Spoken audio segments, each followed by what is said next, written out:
1년 52주 참 수고 많으셨습니다. 이제 한 해를 뒤로 하고 또 새로운 한 해가 우리를 기다리고 있습니다. 오늘 주시는 말씀을 통해서 우리 모두 한 해를 잘 마무리했으면 좋겠습니다.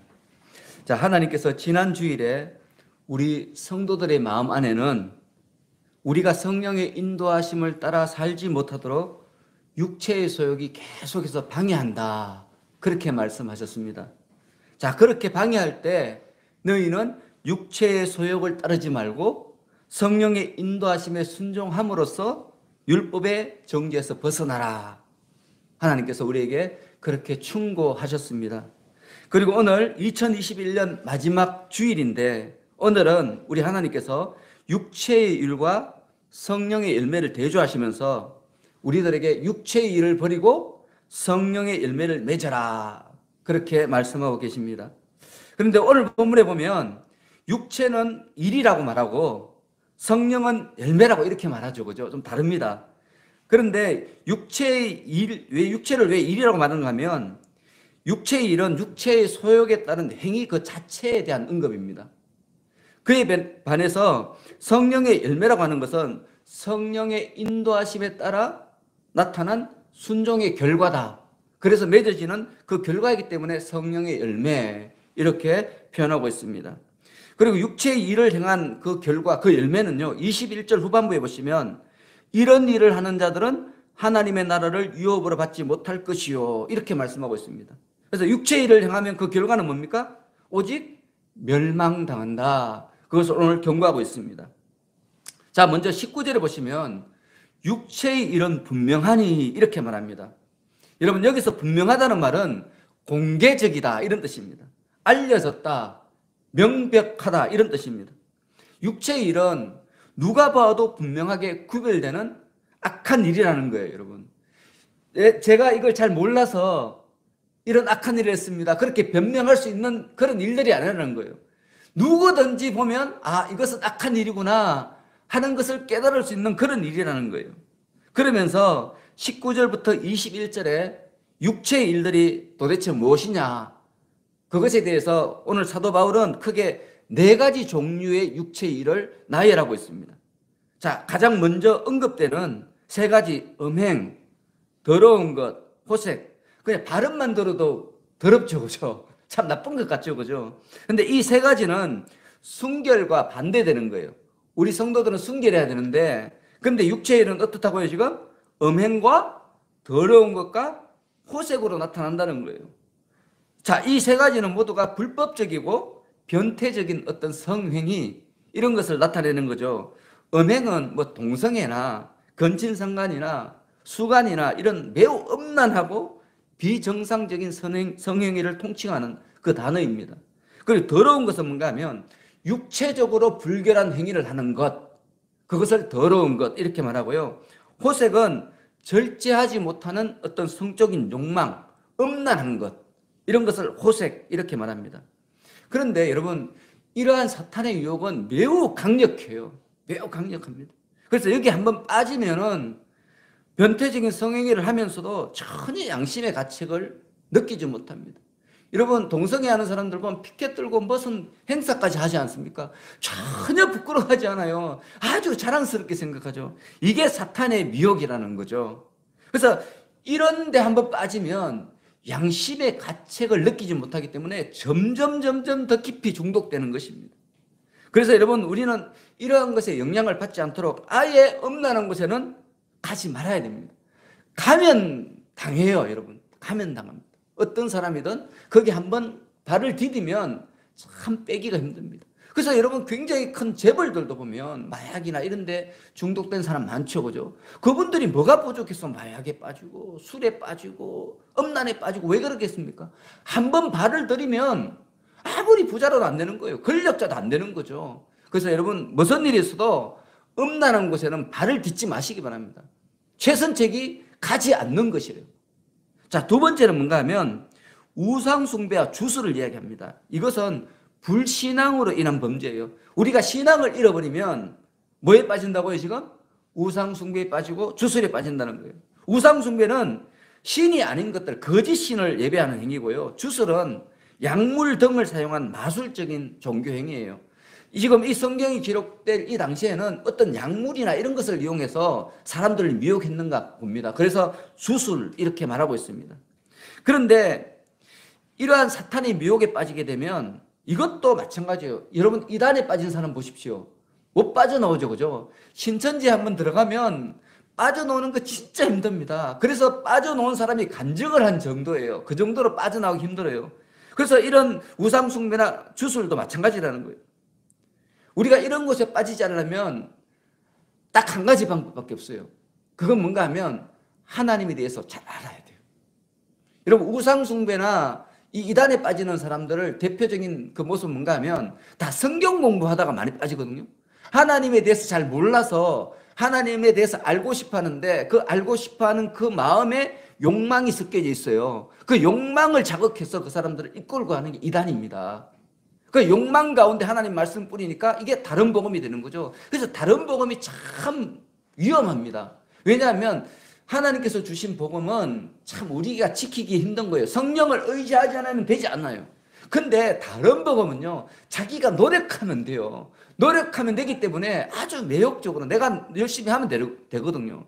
그래서 이게 자기의 육신의 욕망으로 열매로 맺혀지는 것입니다. 그래서 여러분 이 이단에 빠지지 않기 위해서는 하나님을 알아야 됩니다. 하나님을 알기에 더욱 힘쓰는 여러분들 되시기 바랍니다. 자, 세 번째는 뭔가 하면 죄에 깊이 빠진 인간의 악한 본성인데 굉장히 많아요. 이게 뭔가 원수 맺는 것, 분쟁, 시기, 분냄, 또 당짓는 것, 분열함, 그리고 이단, 그리고 21절의 투기까지 이 모든 악한 성품들은 죄에 깊이 빠진 인간의 본성, 그걸 지금 말하고 있는 것입니다.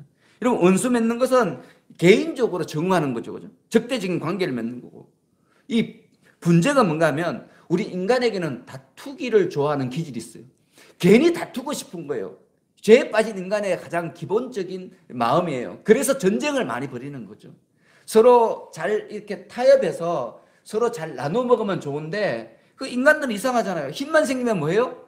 남을 괜히 쳐들어가고 싶고 다른 사람들을 괜히 내 발 밑에 무릎 꿇히고 싶고 이게 사람의 기본적인 그런 욕망이죠. 이게 뭔가 하면 바로 분쟁이라는 것입니다. 그리고 여러분 이어지는 시기, 분냄, 투기 이 세 가지는요 모든 사람들이 가장 잘 빠지는 사탄의 함정이에요. 여러분 그래서 우리가 사람들과의 관계에서 정말 주의해야 되는 것은 뭔가 하면 시기심이 생기고 화가 날 때 그때 내가 지금 사탄의 유혹에 빠졌구나. 사탄이 나를 미혹하는구나. 이걸 딱 알아채야 돼요. 그래서 내가 화가 나면 괜히 질투가 생기고 시기심이 생기면 사탄아 물러가라. 그렇게 말해요. 여러분 이것은 여러분들이 노력한다고 없애는 게 아니고요. 왜냐하면 이것은 사탄이 주는 거거든요. 사탄이 밖에서 여러분들을 미혹하는 거예요. 그래서 이것은 어떻게 되는가 하면 쫓아내야 돼요. 쫓아내야 돼요. 마귀야 물러가라. 이렇게 쫓아내시면 마귀가 더 이상 여러분들에게 시기와 분냄과 투기로서 미혹하지 못하게 되는 것입니다. 그리고 여러분 이어지는 당짓는 것, 분열함, 이런 이단 이런 것들은 자기의 이익을 위해서 파당을 만들어서 교회를 분열시키는 거예요. 그를 통해서 이단에 빠지게 되는 거죠. 여러분 이단은 하루아침에 생기지 않아요. 이게 뭔가 하면 이단은 처음에는 당을 지어요. 교회 내에서 파당을 만드는 거죠. 막 이렇게 네 편 내 편 만들어요. 그러면서 교회를 분열시켜요. 그리고 그 다음에 어떤 자리로 나가는가 하면 교회에서 뛰쳐나가서 이단을 만드는 거죠. 이 단계가 그렇다는 것입니다. 그래서 여러분 교회 안에서 절대 내 편, 네 편 이렇게 만들면 안 됩니다. 어떠한 경우에도 그런 마음이 생기면 그때도 마귀야 물러와라. 왜 너는 내 마음을 미혹하느냐. 여러분 가룟 유다가 예수님을 팔 때 예수님 뭐라고 했습니까? 마귀가 그의 마음에 쏙 들어갔다 그랬잖아요. 그죠? 가룟 유다는 그러고 싶은 마음이 없어요. 그 마음속에는 계속 두 마음이 싸워요. 근데 마귀가 쑥 들어가 버리면 방법이 없는 거예요. 그때 여러분 당을 짓게 되고 분열하게 되고 이단을 만들게 되는 거예요. 그래서 여러분들이 그 마귀가 틈타지 못하도록 여러분들이 그 분열하는 마음, 당짓는 마음을 내어 쫓아내야 되는 거죠. 이 모든 것들은 다 쫓아내는 것입니다. 원래는 우리에게 있는 마음이 아니에요. 밖에서 외부에서 마귀가 들어와서 우리로 하여금 미혹하는 것이죠. 그리고 여러분 이 네 번째도 굉장히 참 우리 주변에 많이 일어나는 건데요. 술 취함과 방탕함, 또 그와 같은 것들, 이렇게 말하죠. 그와 같은 것들, 이 말은 뭔가 하면 뭐 이런 일들이 엄청 많다는 거예요. 비슷한 유형의 미혹이 엄청 많다는 것입니다. 이것은 뭡니까? 전부 다 술과 관련된 죄악이에요, 여러분. 여러분, 술 취합이라는 것은 뭔가 하면 정도를 넘어서는 음주를 뜻해요.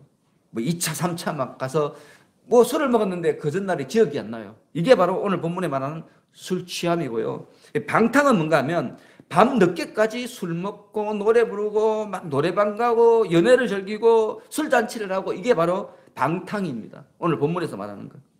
그래서 여러분, 우리가 기독교인들은 술을 먹으면 안 되죠, 그죠? 우리가 법으로 금지했지 않습니까? 근데 많은 사람들이 성경에 어디 술 먹지 말라 그랬나, 술을 절제하라 그랬지, 뭐 이런 식으로 자꾸 회피하려고 그러는데, 여러분, 그렇지 않습니다. 술을 절제하라, 이 말은 무슨 말인가 하면 술을 먹지 말라는 뜻입니다. 우리 인간은 절제할 수 있는 사람들이 아닙니다. 그렇지 않습니까? 아무리 좋은 사람도 옆에서 계속 화를 돋궈보십시오. 화를 냅니다.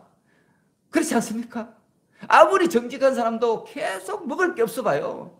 오늘도 먹을 거 없고 내일도 먹을 거 없고 풀뿌리도 캐물 거 없어요. 그러면 담을 넘어요. 이게 사람이에요. 사람은 다 아주 한계가 있는 존재예요. 그래서 여러분, 하나님께서 뭐 절제하라 이 말은 무슨 말인가 하면 하지 말라 이런 뜻으로 우리가 받아들여야 되는 거죠. 그래서 여러분, 되도록이면 술 근처에도 가지 마시기 바랍니다. 술을 가까이 하면 언젠가 술이 여러분들에게 다가와요. 속삭여요. 야, 술 먹으면 너 화가 풀려. 너 고민이 풀려. 그래서 우리를 미혹해서 넘어뜨리는. 술을 먹기 한 번만 먹으면요, 그냥 우르르 넘어집니다. 우르르 넘어. 제가 젊어서 예수님을 잘 못 믿을 때 술을 많이 먹어봐서 제가 잘 압니다. 그래서 술을 여러분 절대 가까이 마시기 바랍니다. 자, 그러면서 사도 바울은 이러한 일을 하는, 이 네 종류의 육체 일을 하는 사람들은 하나님의 나라를 유업으로 받지 못한다. 여기에 빠지면 천국 못 간다는 거예요. 여기에 빠지면 멸망당한다는 거죠. 엄청난 경고의 말씀입니다. 자, 그러면서 이어지는 말씀에 하나님의 나라를 유업으로 받는 자들이 가지는 이 성령의 9가지 열매에 대해서 설명하고 있습니다. 그런데 우리 성경에는 육체의 일, 성령의 열매, 둘 다 이 단수로 나타나 있는데, 언어 성경에 보면 이 일이라는 단어는 에르가라는 단어인데 복수행이에요. 일들이고요. 성령의 열매할 때 열매라는 단어는 카르포스라는 단어인데 이것은 단수예요. 열매, 하나예요, 하나. 그래서 이 일들은 복수지만 여러 가지지만 성령의 열매는 하나라는 거예요. 하나인데 9가지 맛이 나는 열매라는 거예요.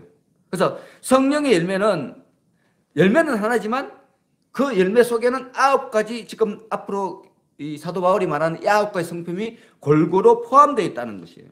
그런데 이 성령의 열매는 9가지 성품이 동시에 이렇게 맺어지지만, 그러나 각각 성도의 기질에 따라서 그 강조되어지는 성품이 조금씩 다릅니다, 여러분. 아, 나는 성령 받았고 당신도 성령 받았는데 왜 당신과 나는 다르지? 이렇게 말하면 안 되는 거죠. 어떤 사람에게는 성품에 따라서 사랑이 굉장히 강하게 맺혀질 수 있고요. 또 어떤 사람은 오래 참음이, 또 어떤 사람은 자비가, 또 어떤 사람은 온유한 성품이 특징적으로 이렇게 나타날 수 있습니다. 그렇지만 중요한 건 뭔가 하면 특징적으로 그것이 나타나지만 나머지 8가지가 동시에 맺혀지는 거예요. 그런 성품도 있는 거죠. 좀 약하기는 하지만 나타나는 거죠. 그래서 우리 예수 믿는 사람은 이 9가지 성품이 반드시 있어야 됩니다. 여러분들이 예수를 믿기 전과 예수를 믿고 난 후에 이렇게 비교해 보면, 여러분 스스로를 돌아보면 이 9가지가 좀 달라지는 것을 여러분이 느낄 수 있어야 돼요. 그때 여러분들은 성령께서 나와 함께 하시는구나 확신할 수 있게 되는 것입니다. 자, 오늘은 9가지가 너무 많기 때문에 3가지만 오늘 살펴보도록 하겠습니다. 첫 번째로 언급되는 건 뭡니까? 사랑입니다. 여러분, 사랑 여러분 너무 잘 아시죠, 그죠? 저도 사랑에 대해서 여러분들에게 말씀을 많이 들은 것 같은데, 여러분, 이 성경에 쓰여질 당시에 헬라어에는 사랑을 표현하는 단어가 4개가 있었죠, 그죠? 다 아시죠, 그죠? 첫 번째, 남녀 간의 사랑은 뭐라고 합니까? 에로스. 다 잘 아시죠, 그죠? 두 번째, 친구 간의 우정은 필리아. 이렇게 말하죠, 그죠? 가족 간의 사랑은 스톨게. 이렇게 말합니다. 그리고 조건 없는 이상적인 사랑, 신의 사랑을 뭐라고 합니까? 아가페. 그러니까 이 사도 바울이 성경을 쓸 이 당시에는 사랑의 종류만 해도 네 가지가 있었다는 거예요. 보통 사랑하면 그냥 우리처럼 사랑하면 다 하나가 아니고 이 당시에는 이 헬라에서는 사랑이 네 가지 종류의 사랑이 있었습니다. 근데 성경은 우리 하나님께서는 이 네 가지 사랑 중에서 하나님의 사랑을 표현하는 단어로 아가페를 사용하셨습니다. 아가페. 조건 없는 이상적인 사랑. 근데 우리가 조건 없는 이상적인 사랑하면 좀 이해가 좀 안 되잖아요. 도대체 이상적인 사랑이 뭐야? 좀 모르잖아요. 궁금하지 않습니까? 근데 우리 예수님께서 이 조건 없는 이상적인 사랑이 무엇인지 분명하고 똑똑하게 가르쳐 주셨어요. 우리가 이 헷갈릴 이유가 없는 거예요. 예수님께서 마태복음 5장 44절에 아가페 사랑은 어떤 사랑인가 하면 너희 원수를 사랑하며 너희를 박해하는 자를 위하여 기도하라 이렇게 정의하셨어요. 참 어렵죠, 그렇죠? 여러분, 이 예수님께서 말씀하시는 하나님의 사랑은 상황과 조건을 떠나 사랑하는 것이라는 거예요. 여러분, 우리가 원수 되었을 때 우리 예수님께서 우리를 어떻게 하셨어요? 사랑하셨죠, 그죠? 우리가 원수 되었을 때 하나님께서 우리를 사랑하심으로 하나님께서 우리에 대한 자기의 사랑을 확정하셨느니라 그렇게 말씀하고 있죠, 그죠? 그래서 우리 이 예수님은 우리들에게 말씀하시기를 너희 원수를 사랑하며 너희를 박해하는 자를 위하여 기도하라 이렇게 말하면서 우리에게 주시는 이 아가페 사랑의 본면은 어떤 충고가 아니라 명령이다 이렇게 우리에게 제시하고 있습니다. 그래서 여러분, 제가 늘 강조하지만 우리가 성도들이 해야 되는 사랑은 믿음을 통해 저절로 생겨나는 것이 아닙니다. 저도 그거 착각했다고 늘 말씀드리지 않습니까? 저는 예수를 잘 믿으면 기도 많이 하면 사랑이 그냥 되는 줄 알았어요. 근데 성경을 읽어보니까 그게 아닌 거죠. 저절로 생겨나는 것이 아니라 의지적으로 행해야 돼요. 내가 예수를 믿기 때문에 나는 이제 죄의 종이 아니라 하나님의 자녀이기 때문에 난 자녀로서 삶을 살아야 돼. 의지적으로 결단하면서 사랑을 해야 된다는 거예요. 그래서 사랑을 실천하기 위해서 우리의 헌신이 필요하고요. 노력이 요구되고요. 그래서 우리 예수님께서 사랑에 대해 가르치실 때 이렇게 절대적으로 해야 된다. 명령으로 우리에게 주신 것입니다. 여러분, 그래서 우리 성경을 읽어보면 이 명령에 대한 부분이 참 많이 나와요. 자, 뭐라고 말하는가 하면 이 사랑에 대해서 말할 때 요한일서 3장 18절에 이렇게 말씀합니다. 자녀들아, 우리가 말과 혀로만 사랑하지 말고 행함과 진실함으로 하자. 우리는 말로만 그러잖아요. 사랑합니다. 하지만 행함과 진실함으로 안 하죠. 그죠? 근데 그거는 사랑이 아니라는 거예요. 그러면서 이 요한일서 4장 8절 이렇게 말합니다. 사랑하지 아니하는 자는 하나님을 알지 못하나니 이는 하나님은 사랑이시니라. 여러분들이 행함과 진실함으로 사랑하지 않으면 하나님을 알지 못하는 자라는 거예요. 그래서 하나님을 아는 자는 행함과 진실함으로 사랑한다는 거죠. 자, 그러면서 더 충격적인 말을 해요. 4장 20절, 21절이에요. 이렇게 말합니다. 누구든지 하나님을 사랑하노라 하고 그 형제를 미워하면 이는 거짓말하는 자니 보는 바 그 형제를 사랑하지 아니하는 자는 보지 못하는 바 하나님을 사랑할 수 없느니라. 우리가 이 계명을 주께 받았으니 하나님을 사랑하는 자는 또한 그 형제를 사랑할지니라. 직접적으로 분명하게 우리에게 명령하고 있습니다. 참 어렵죠, 그죠? 사랑이 쉬운 게 아니에요, 여러분. 그냥 생기는 게 아니라는 거예요. 우리가 굉장히 노력해야 되는 거죠. 이를 꽉 물고 믿더라도 사랑하려고 노력해야 된다는 거예요. 그러면서 바울이 정점을 찍어요. 이 말씀 여러분 다 잘 알아요. 이 말씀 읽을 때마다 가슴이 막 두근두근 하기도 하고 부끄럽기도 하고 그래요. 여러분들 다 잘 아시는 고린도전서 13장 1절에 3절 말씀이에요. 제가 한번 읽어드릴게요. 내가 사람의 방언과 천사의 말을 할지라도, 우리 소원이죠, 그죠? 방언하고 천사의 말하는 거. 그런데 뭐라고 하는가 하면 사랑이 없으면 소리나는 구리와 울리는 꽹과리가 되고, 내가 예언하는 능력이 있어 모든 비밀과 지식을 알고 또 산을 옮길 만한 모든 믿음이 있을지라도 사랑이 없으면 아무것도 아니요. 내가 내게 있는 모든 것으로 구제하고 내 몸을 불살하게 내어줄지라도 사랑이 없으면 내게 아무 유익이 없느니라. 여러분, 사랑이 없으면 이 말을 세 번이나 반복하고 있어요. 여러분, 여러분들이 아무리 사람들을 구제하고 심지어 여러분들 목숨을 다른 사람들을 위해서 대신 헌신하고 죽어준다 할지라도 그 마음속에 예수님께서 허락하신 성령의 열매로서의 사랑이 없으면 아무 유익이 없다는 거예요. 하나님께서 인정해 주지 않는다는 거예요. 여러분, 사람들이요, 자기 명예를 위해서 얼마든지 죽을 수 있거든요. 사랑이 없어도 죽을 수 있어요. 그거 아십니까? 근데 우리 하나님께서는 사랑이 없으면 아무것도 아니다. 내가 인정하지 않는다. 이렇게 말하고 있습니다. 그래서 여러분, 우리가 사랑이라는 성령의 열매를 맺기 위해서는 전혀 사랑이 가지 않는 사람에게도 자신을 쳐서 복종시키는 훈련을 통해서 자신의 감정을 추스려서 부정적인 인간의 한계를 이겨내야 되는 거죠. 그리고 그를 사랑해야 되는 거예요. 그게 성령께서 우리에게 주신 사랑이라는 거죠. 너무너무 힘듭니다. 그래서 성령께서 우리에게 주시는 이 사랑이라는 열매는요, 한편으로는 일종의 자기 정복입니다. 성령의 열매 첫 번째가 사랑이잖아요. 그죠? 내가 내 자신을 정복하지 못하면 사랑의 열매는 시작도 못하는 거예요. 성령의 열매도 시작을 못하는 거죠. 그래서 여러분, 우리가 우리 자신을 쳐서 정복해야 돼요. 뭐로? 성령의 은혜로서. 그때 우리가 믿음의 사람이 될 수 있는 것입니다. 그런데 여러분, 특히 우리가 주의해야 될 것은 이 사랑은 우리의 이상적인 결단만으로 되지 않아요. 그런데 그럼에도 불구하고 우리가 이것을 할 수 있는 것은 뭔가 하면 우리가 이성적인 결단을 하고 믿음으로 나아가면 그때 성령께서 우리를 도우시기 때문에 가능한 거예요. 그래서 우리 예수 믿는 사람은 누구든지 원수를 사랑할 수 있는 거죠. 그런데 원수를 사랑하기까지 나의 의적인 결단과 성령님의 인도하심이 함께 합력해야 되는 거예요. 그때 우리에게 성령의 열매가 맺혀지는 것입니다.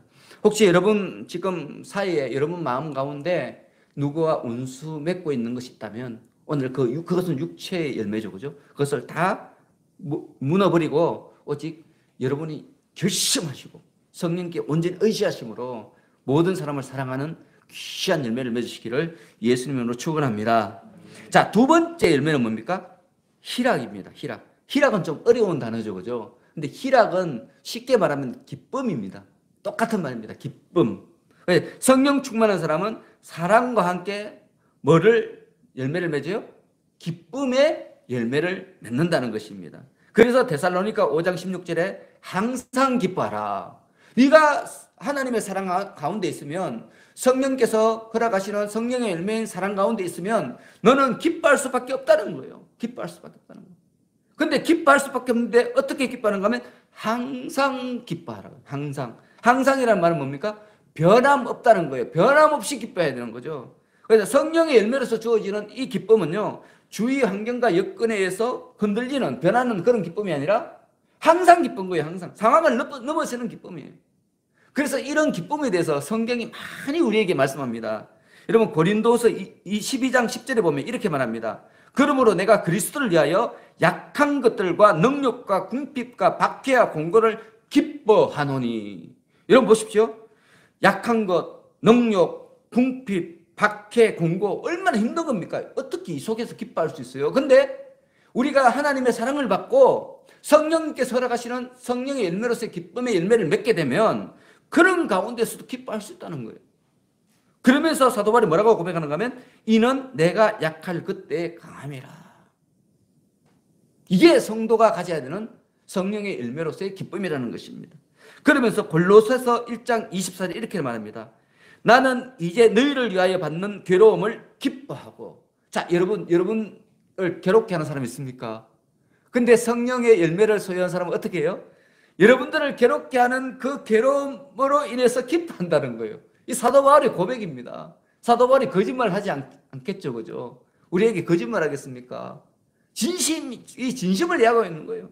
나는 이제 너희를 위하여 받는 괴로움을 기뻐하고 그리스도의 남은 고난을 그의 몸된 교회를 위하여 내 육체에 채우노라. 하나님의 교회를 세우기 위해서 자기가 고난을 당해야 된다는 거예요. 근데 그 고난을 기쁨으로 받겠다는 거예요. 기쁨으로. 왜?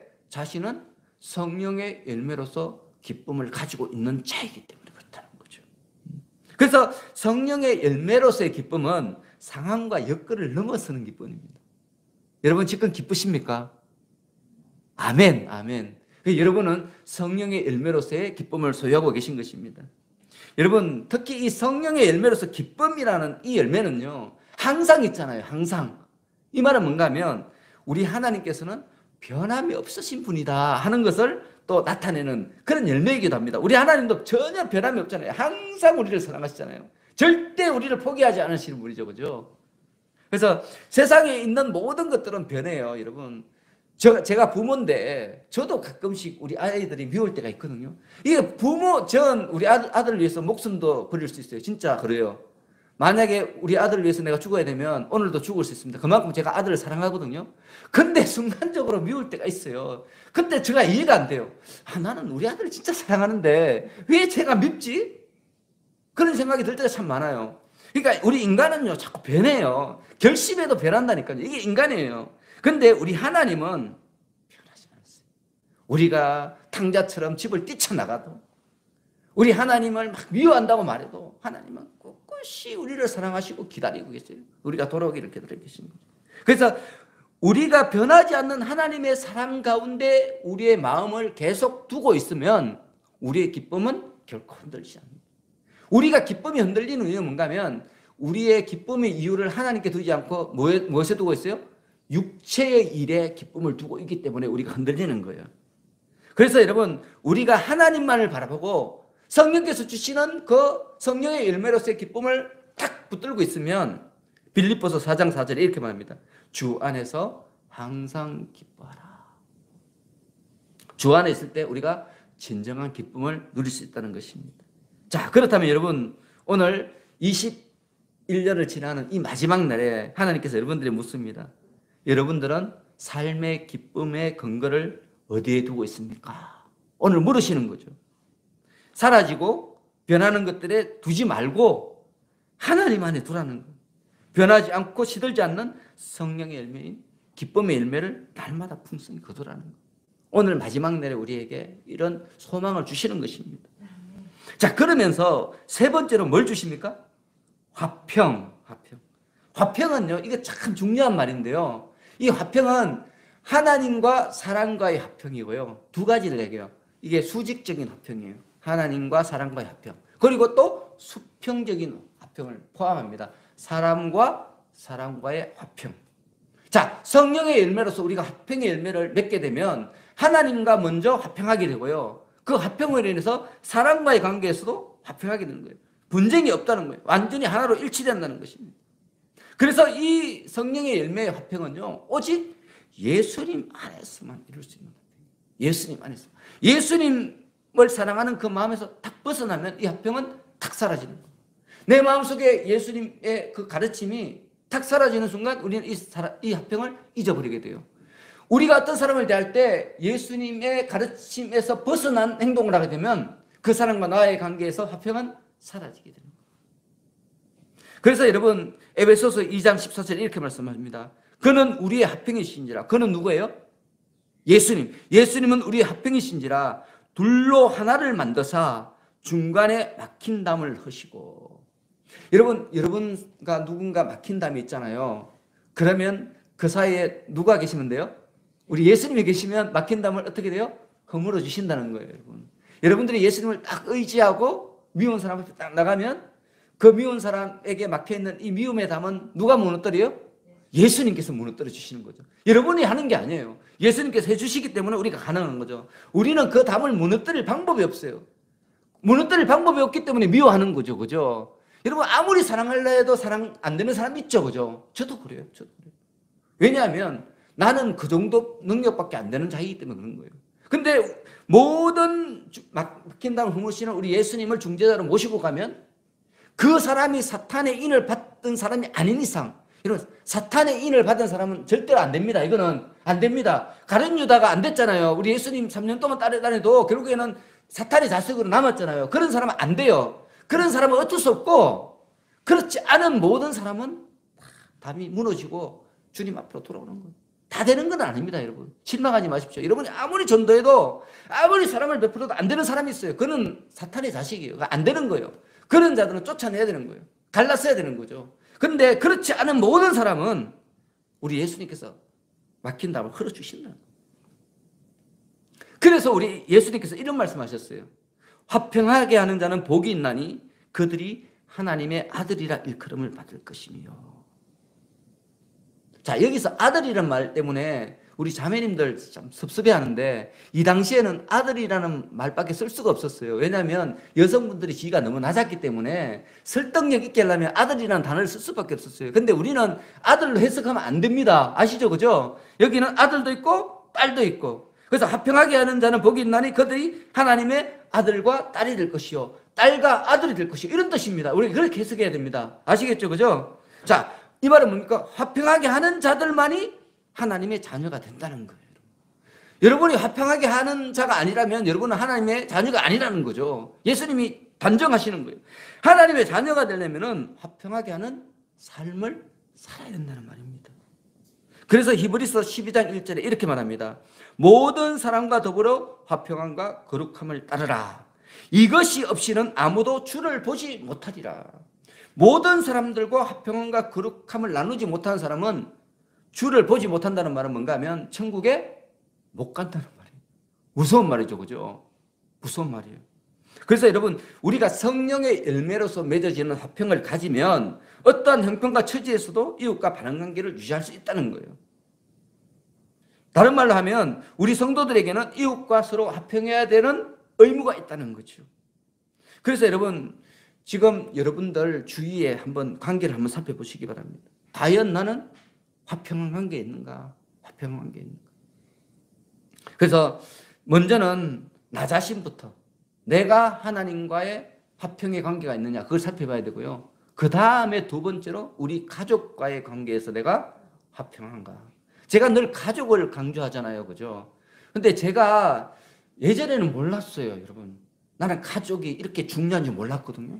예전에는 저는 교회가 제일 중요한 줄 알았어요. 그렇게 교육받았으니까. 저는 그래서 가정은 별로 안 돌보고요. 나는 하나님께요, 제 가정은 주님께 맡깁니다. 우리 자식들은 주님께 맡깁니다 하고 저는 교회에만 열심히 충성했어요.